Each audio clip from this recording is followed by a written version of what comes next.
ఈ సంవత్సరం ఏప్రిల్ 17వ తేదీ శ్రీరామనవమి.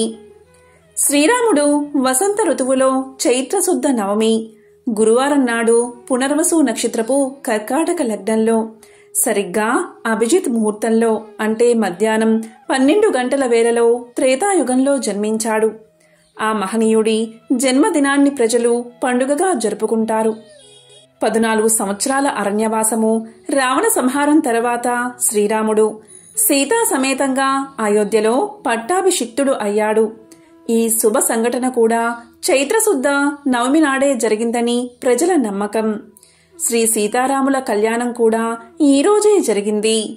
కాబట్టి ఎంతో విశేషమైన పవిత్రమైన శ్రీరామనవమిలోగా ఎవరైతే రామదేవుడి కథ వింటారో లేక చెప్తారో లేక వినిపిస్తారో అటువంటి వారికి ఆ సీతారాముల సంపూర్ణ అనుగ్రహం లభిస్తుంది.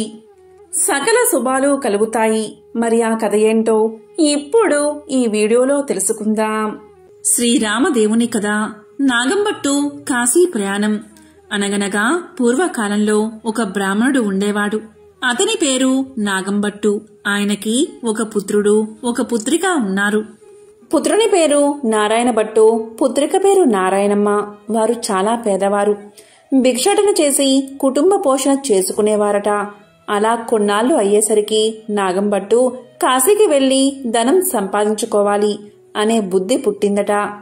అప్పుడు నాగంబట్టు భార్యతో చెప్పి తెల్లవారుజామునే లేచి కాశీకి ప్రయాణమై అలా వెళ్ళగా కొంత దూరం వెళ్లేసరికి దారిలో సూతులవారు, వ్యాసులవారు, నాడులవారు ప్రత్యక్షమయ్యారు. వారు ఇలా పలికారు, ఓ బ్రాహ్మణుడా, ఎక్కడకు వెళ్తున్నావు అని అడిగారు. దానికి నాగంబట్టు ఇలా సమాధానం చెప్పాడు.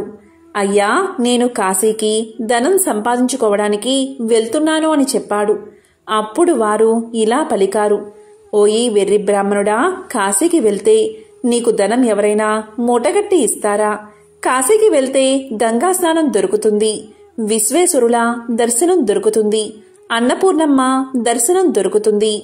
మేము ఒక కథ చెబుతాము, వింటావా అని అడిగారు. అప్పుడు నాగంబట్టు, మీరు ఏ దేవుని కథో వివరించండి స్వామి అని వేడుకున్నాడు. అప్పుడు వారు ఇలా చెప్పడం మొదలుపెట్టారు. పూర్వకాలంలో కోసల రాజ్యమనే రాజ్యమున్నది. ఆ రాజ్యాన్ని పాలించే దశరథ మహారాజు సంతానం కోసం పుత్ర కామేష్టి యాగం చేయగా దేవతలు ప్రత్యక్షమై పాయస పాత్రను ఇచ్చారు.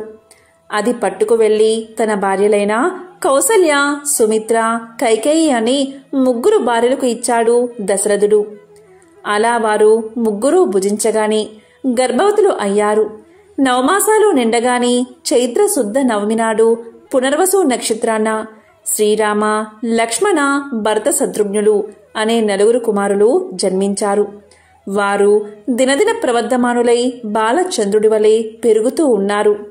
కొన్నాళ్లు గడిచేసరికి విశ్వామిత్రుడు వచ్చి రామలక్ష్మణులిద్దరినీ యాగ సంరక్షణార్థం తనతో పంపమని దశరథ మహారాజుని అడగగా విశ్వామిత్రుడితో రామలక్ష్మణులను పంపడానికి దశరథుడు అంగీకరించగా ముని వారిద్దరికీ బల, అతిబల అని విద్యలను నేర్పాడు. రాముడు తాటకిని చంపి శివుడి విల్లు విరిచి సీతను పెళ్లాడి అహల్యను శాప విమోచనం చేసి పరశురాముని గర్భభంగం చేసి కైకవరం చేత 14 ఏళ్లు అరణ్యవాసంలో ఉండగా రావణాసురుడు సీతను ఎత్తుకుని పోగా లంకాపురమునకేగి లంకా దహనం చేసి రావణాసురుడిని వధించి విభీషణుడికి పట్టం గట్టి తిరిగి వచ్చి పట్టాభిషిక్తుడై సుఖంగా రాజ్యాన్ని ఏలుతూ ఉన్నాడు. ఇది రామదేవుని కథగా చెప్పి 5 లక్ష్మీవారాలు పూజలు చేసి ఆవునేతితో దీపం పెట్టి ఆవు పాలు, గోధుమ రవ్వ, పంచదార కలిపి 5 ఉండలుగా ప్రసాదం చేసి రామదేవునికి నైవేద్యం పెట్టాలి. 1 ఉండ రామదేవుడికి, 1 ఉండ బ్రాహ్మణుడికి, 1 ఉండ ముత్తైదువుకి, 1 ఇరుగు పొరుగు వారికి, 1 ఉండ భార్యా పిల్లలు తినాలి. ఈ విధంగా 5 లక్ష్మీవారాలు పూజ చేయాలి.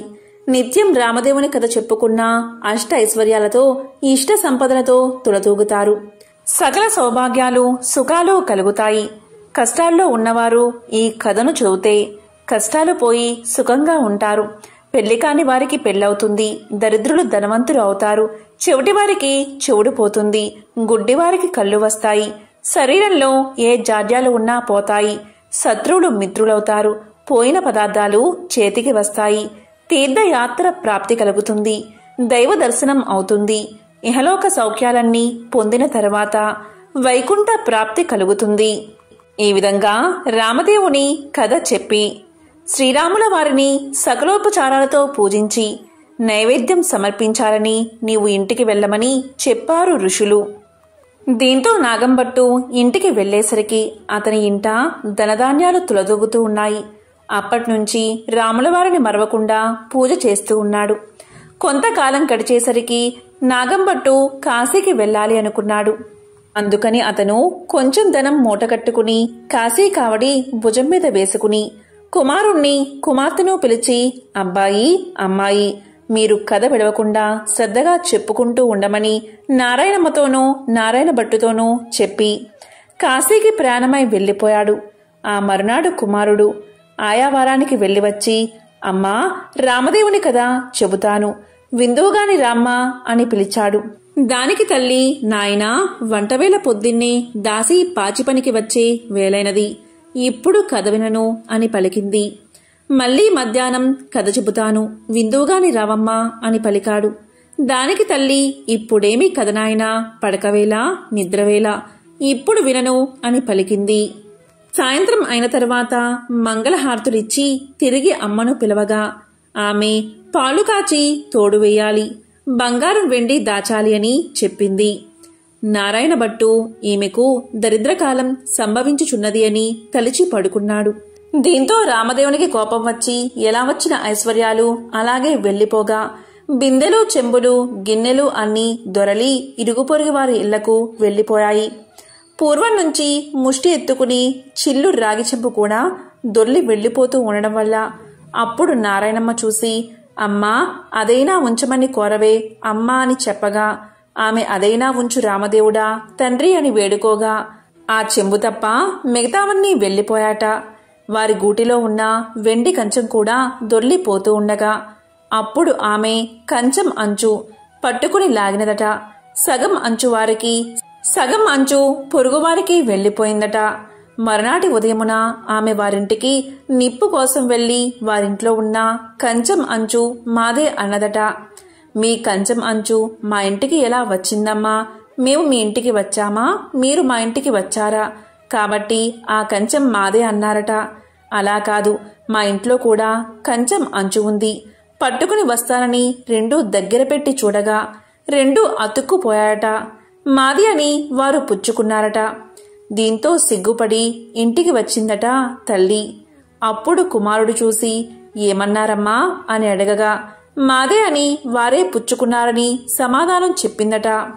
అప్పుడు కుమారుడు, ఇప్పుడు రామదేవుని కథను చెబుతాను, వింటావమ్మా అని అడిగాడు. నేను కథ వినను, కార్యము వినను, ఏ పని పాటో చేసుకుని బతుకుతా కాని రామదేవుని కథ మాత్రం వినను అని పలికింది తల్లి. దీంతో ఎలా వచ్చిన ఐశ్వర్యం అలాగే వెళ్లిపోయింది. నీ చెల్లెల్ని మాత్రం తీసుకుని వెళ్లి ఎవరికైనా ఇచ్చి పెళ్లి చేయమని చెప్పింది తల్లి. ఆమె ఆజ్ఞ ప్రకారంగా నారాయణ భట్టు ప్రయాణమయ్యాడు.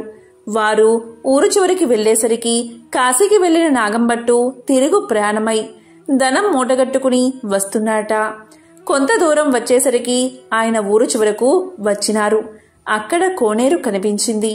ఆ కోనేరులో కాలు కడుక్కుంటూ ఉండగా ఎక్కడ్నుంచో ఒక పెద్ద గరుడ పక్షి వచ్చి ఆ డబ్బు మూటను ఎత్తుకుపోయింది.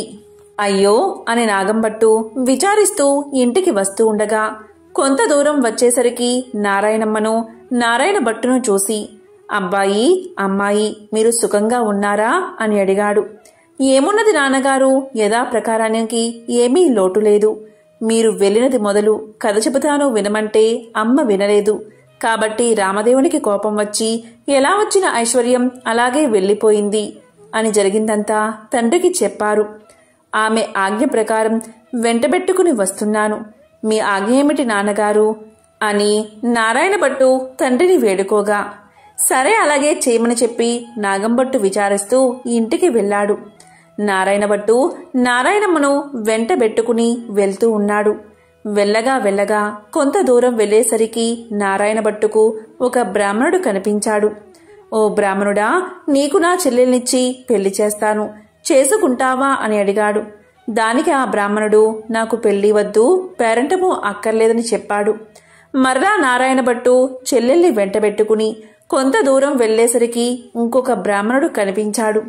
అప్పుడు నారాయణ భట్టు ఆ బ్రాహ్మణుడితో, ఓ బ్రాహ్మణుడా, నా చెల్లెల్నిచ్చి పెళ్లి చేస్తాను, చేసుకుంటావా అని అడిగాడు. దానికి ఆ బ్రాహ్మణుడు కూడా, నాకు పెళ్లి వద్దు, పేరంటము వద్దు, ఇదివరకే 2 భార్యలున్నారు అని సమాధానం చెప్పాడు. మరలా నారాయణ భట్టు నారాయణమ్మను వెంటబెట్టుకుని వెళ్తూ ఉండగా త్రోవలో ఒక పెద్ద పూలతోట కనిపించింది. ఆ తోటలో అన్నా చెల్లెలు కూర్చుని రామదేవుని కథ చెప్పుకుంటూ ఉండగా ఎక్కడ్నుంచో ఒక బ్రాహ్మణ యువకుడు వచ్చి పూలు కోసుకుంటూ ఉండగా ఆ యువకుణ్ణి చూసి నారాయణ భట్టు, ఓ బ్రాహ్మణుడా, నీకు నా చెల్లెల్నిచ్చి పెళ్లి చేస్తాను, చేసుకుంటావా అని అడిగాడు. దానికి ఆ బ్రాహ్మణుడు, పెళ్లి చేస్తానంటే వద్దంటానా, కానీ మా గురువుగారు ఉన్నారు, వారి ఆజ్ఞ ప్రకారం ఆయన పెళ్లి చేసుకోమంటేనే చేసుకుంటాను అని సమాధానం చెప్తాడు. అప్పుడు నారాయణ భట్టు, మీ గురువుగారు ఎక్కడున్నారు అని అడగగా పలానా తోటలో ఉన్నారని బ్రాహ్మణుడు సమాధానం చెప్తాడు. వెంటనే నారాయణ భట్టు గురువుగారి దగ్గరకు వెళ్లి ఇలా పలుకుతాడు, అయ్యా గురువుగారు, మీ శిష్యుడికి నా సోదరునిచ్చి పెళ్లి చేస్తాను, తమరు ఒప్పుకుంటారా అని అడగగా అంతట గురువుగారు ఇలా పలికారు, బ్రహ్మచారిని గృహస్థుడిగా చేస్తానంటే వద్దంటానా, కాని వాడి దగ్గర చింతాకంత బంగారం లేదు, గోపాదమంతా భూమి లేదు, మీకిష్టమైతే చెయ్యండి, కష్టమైతే మానేయండి అని పలికారు గురువుగారు. అప్పుడు నారాయణ భట్టు గురువుగారికి దండం పెట్టి అలాగ ఎక్కడికో వెళ్లి 4 అరిటాకులు తెచ్చి పందిరి వేసి గుచ్చిన ముత్యాల తోరణాలు కట్టి గుచ్చని ముత్యాలు తలంబ్రాలు పోసి 70 యాగాల నారాయణమ్మనిచ్చి పెళ్లి చేశాడు. వారు అక్కడే కూర్చుని కథ చెప్పుకున్నారట. అలా కొన్నాళ్లు గడిచేసరికి ఒక విప్రుడు వచ్చి ఇలా పలికాడట, మీకు 4 ఎకరాల భూమిని దారపోస్తాను, పుచ్చుకోవలసిందిగా చెప్పగా అప్పుడు వారు, మేము రామదేవుని కథ చెప్పుకుంటున్నాము, కథ అయితే పుచ్చుకుంటాం, మీకిష్టమైతే కూర్చుని కథ వినండి అని పలికారు. కథ అయిన తర్వాత ఆ బ్రాహ్మణుడు రాగి చెంపులో నీరు పోసి పలానా తోటలో ఆస్తి ఉన్నది, అనుభవించమని 4 ఎకరాల భూమి వారికి దారపోసి ఆ విప్రుడు ఎక్కడికో వెళ్లిపోయాడు. ఆ 4 ఎకరాల భూమి అనుభవిస్తూ కథ చెప్పుకుంటూ అక్కడే ఉండిపోయారు. అలా కొన్నాళ్లు గడిచేసరికి ఆ ఊరి రాజుగారు ఒక భవనం కట్టించి కొంత ధనం పుణ్య దంపతులకు దార పొయ్యాలని చూస్తున్నారట. ఎక్కడ వెతికినా సరైన పుణ్య దంపతులు రాజుకు దొరకలేదు. ఆ రాత్రి రామదేవుడు రాజు కల్లో కనిపించి, పలానా తోటలో పుణ్య దంపతులు ఉన్నారు, వారిని తీసుకువచ్చి దార పొయ్యండని ఆజ్ఞాపించాడట.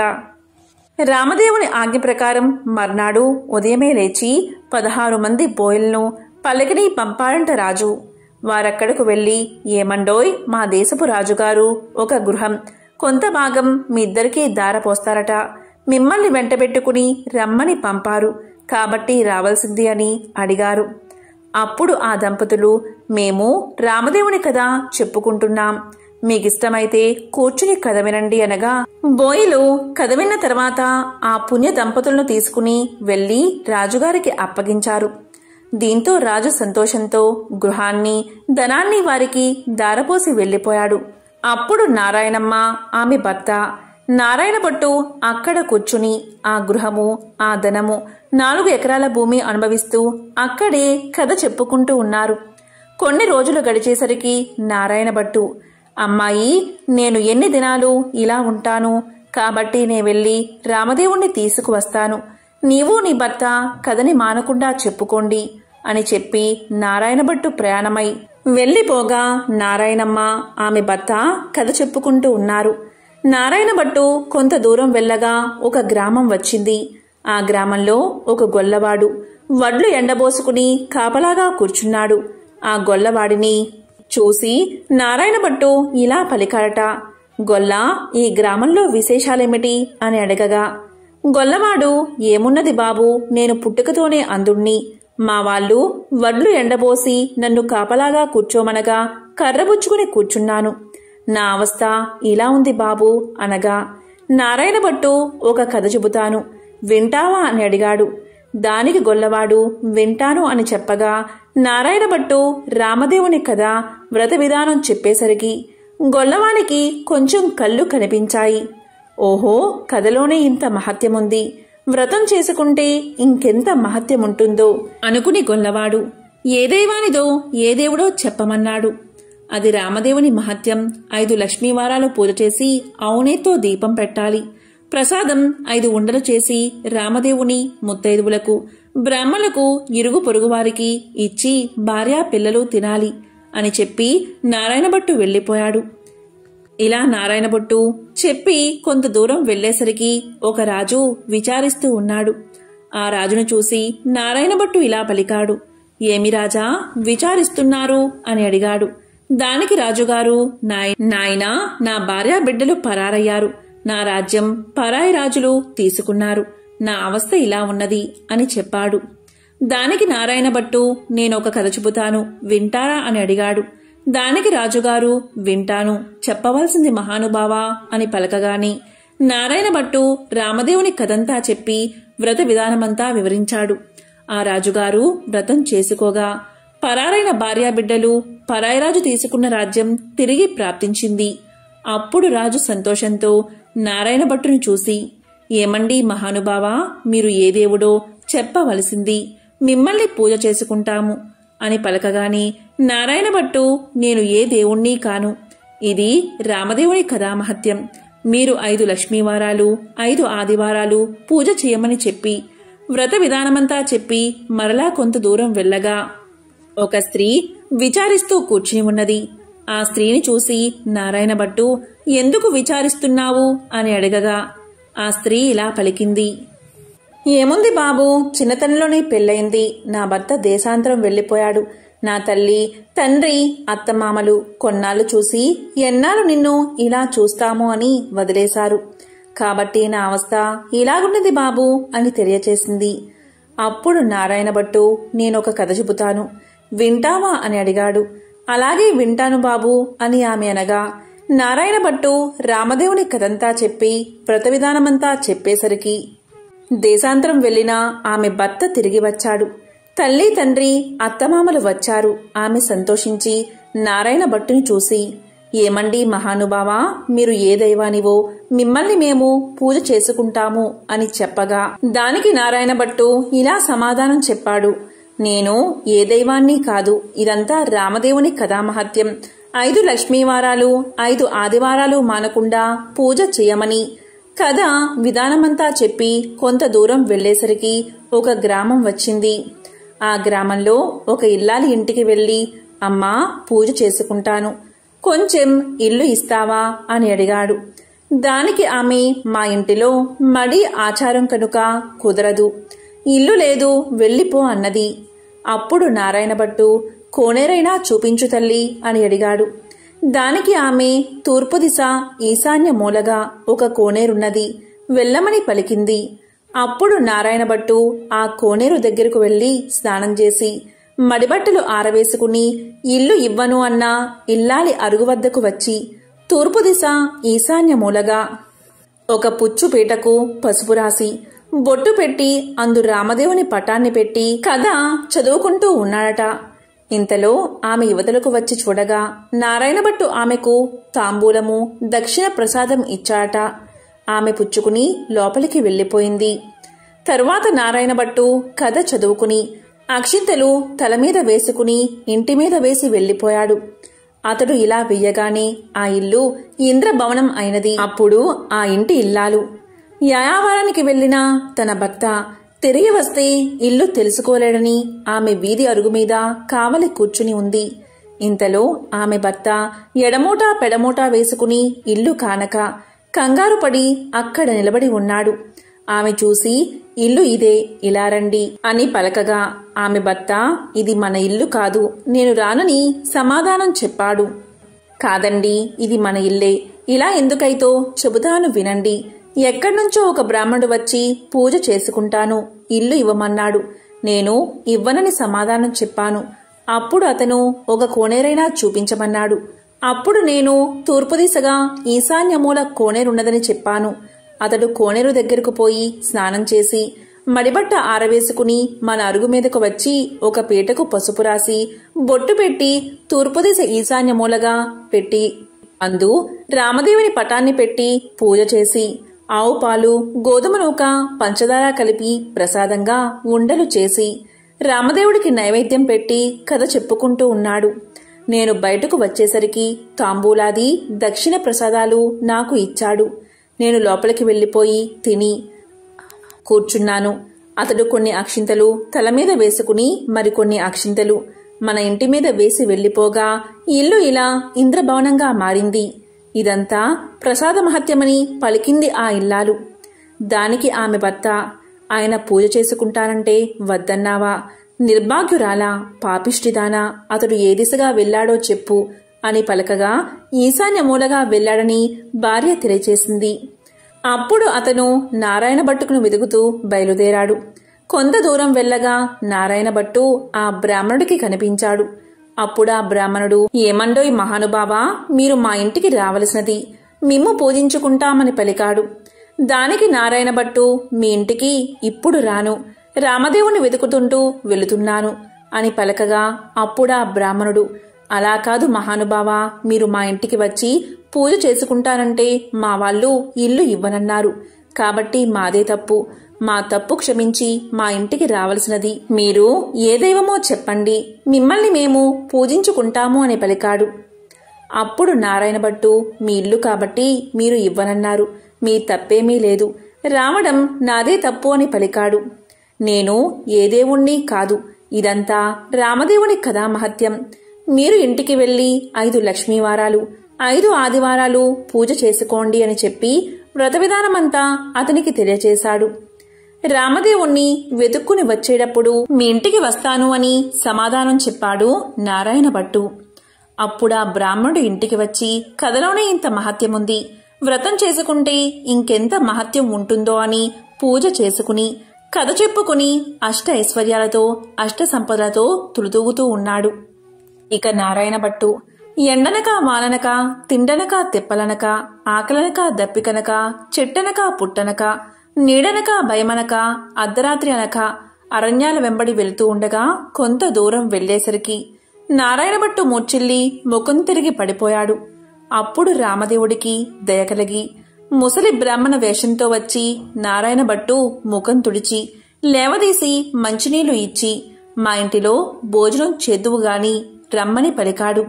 నేను భోజనం మాత్రం చేయను, నేను రామదేవుణ్ణి వెతుక్కుంటూ వెళ్తున్నాను, ఒక కోనేరు మాత్రం చూపిస్తే స్నానం చేసి వస్తాను అని పలికాడు. దానికి ఆ బ్రాహ్మణుడు, తూర్పు దిశలో ఈశాన్య మూల ఒక కోనేరు ఉన్నది, వెళ్ళమని చెప్తాడు. దాంతో నారాయణ భట్టు ఆ కోనేరు వద్దకు వెళ్లి స్నానం చేసి పైకి వచ్చేసరికి అక్కడ ఇంద్రభవనంలా మారిపోతుంది. లోపలకు వచ్చేసరికి సీతమ్మవారు వెండి కంచాలు, వెండి పీటలు, పైడి కంచాలు కనిపించాయి.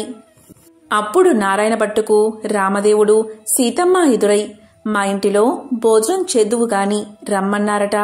నేను భోజనం మాత్రం చెయ్యను, రామదేవుణ్ణి వెతుక్కుంటూ వెళ్తున్నాను అని నారాయణ భట్టు పలికాట. అప్పుడు దానికి నేనే రామదేవుణ్ణి అని చెప్పగా, అయితే కావచ్చు మహానుభావా, నాకు దర్శనం కావాలి అని చెప్పగా అప్పుడు పులిచర్మంతో, రుద్రాక్షలతో, విభూతి రేఖలతో, నడుమున నాగాభరణంతో, శిరస్సున గంగతో, పక్కన పార్వతీదేవితో, త్రిశూలం త్రినేత్రముతో నంది వాహనుడై ఈశ్వరుడు ప్రత్యక్షమయ్యాడు. అప్పుడు నారాయణ భట్టు వారిని స్తోత్రం చేశాడు.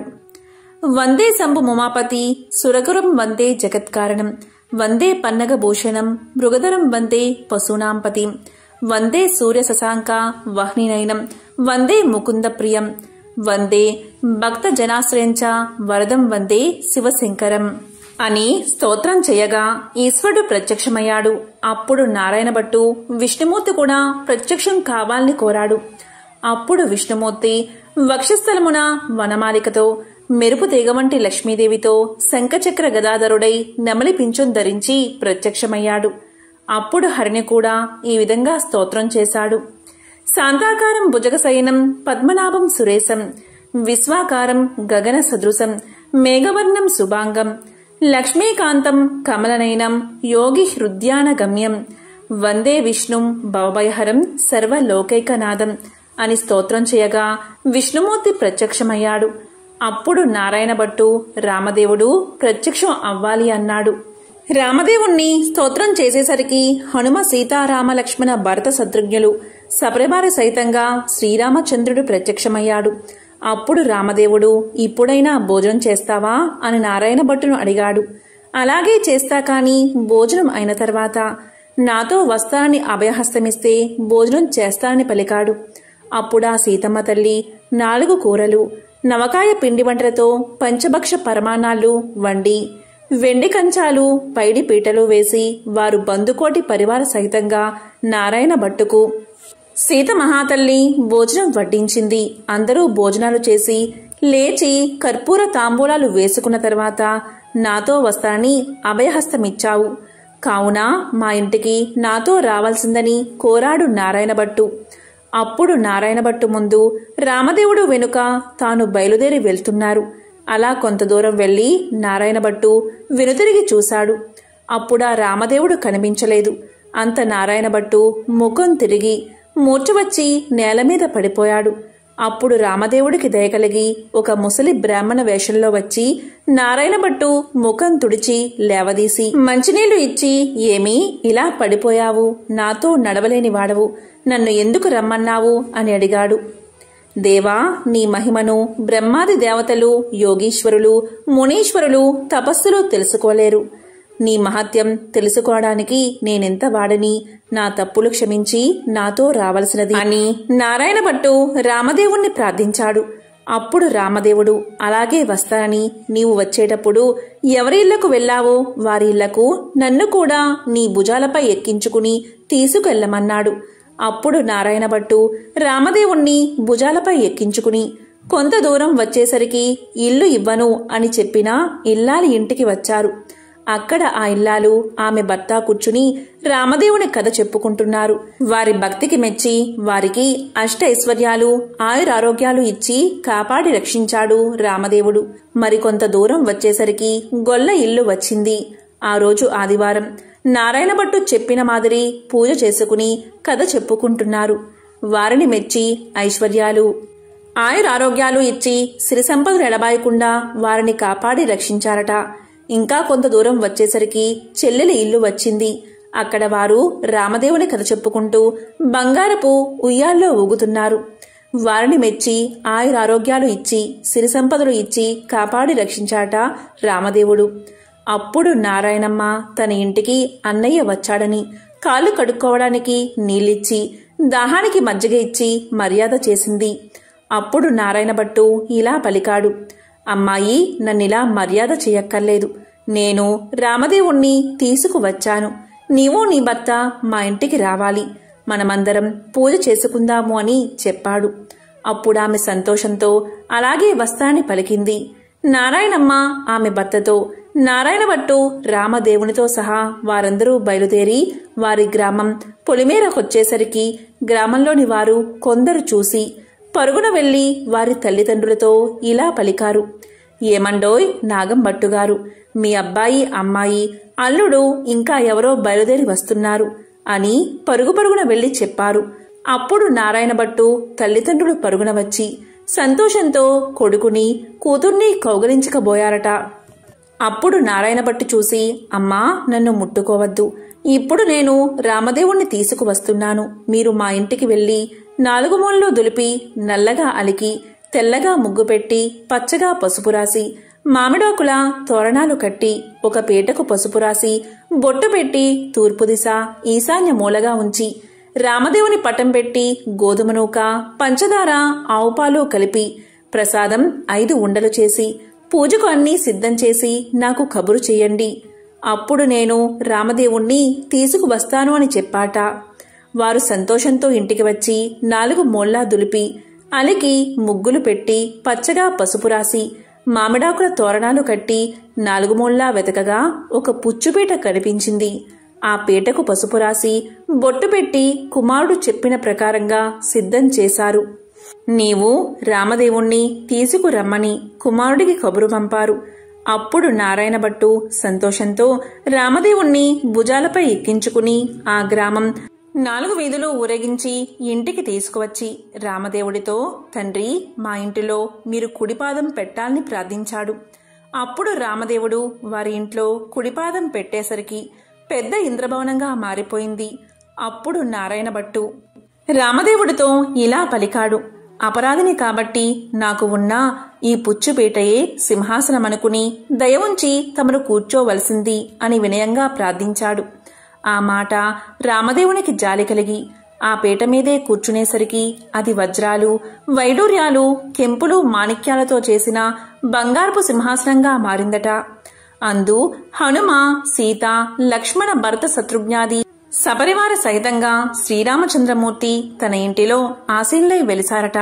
అప్పుడు రామదేవుని వ్రతం చేసుకుందామనేసరికి అంతలోనే ఎక్కడ్నుండో ఒక బీద బ్రాహ్మణుడు వచ్చి, ఏమండోయ్ నాగంభట్టు గారు, మీ అబ్బాయికి మా అమ్మాయినిచ్చి పెళ్లి చేస్తాం, ఒప్పుకుంటారా అని అడగగా, పెళ్లి చేస్తానంటే వద్దంటానా బాబు, అలాగే చేసుకుంటాము అని పలికాడట నాగంభట్టు.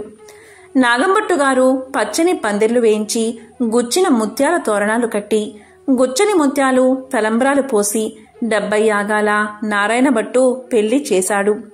నారాయణ భట్టు పెళ్లిన తర్వాత నాగంభట్టు భార్య, నారాయణ భట్టు భార్య నారాయణమ్మ, ఆమె భర్త వారంతా రామదేవుని వ్రతం చేసి 5 లక్ష్మీవారాలు, 5 ఆదివారాలు పూజ చేసి నైవేద్యం పెట్టి కథ మానకుండా చెప్పుకుంటూ ఉండగా వారి భక్తికి మెచ్చి రామదేవుడు వారిని రక్షించాట, సకల ఐశ్వర్యాలను కలిగించాట, ఆరోగ్యంగా జీవించేలా వరాన్ని ప్రసాదించాట. ఈ నోము ప్రపంచమంతా నోచిన వారందరూ అష్ట ఐశ్వర్యవంతులై సుఖంగా ఉండిరి. ఎంతో పవిత్రమైన విశేషమైన ఈ రామదేవుని కథను ఎవరైతే ప్రతిరోజు చెప్తారో, లేక వింటారో, లేక వినిపిస్తారో అటువంటి వారికి సకల ఐశ్వర్యాలు, భోగ భాగ్యాలు కలుగుతాయి. ఆ శ్రీరామచంద్రుడి అనుగ్రహం తప్పకుండా కలుగుతుంది. ఓం రామచంద్రాయ నమః. ఓం నమః శివాయ.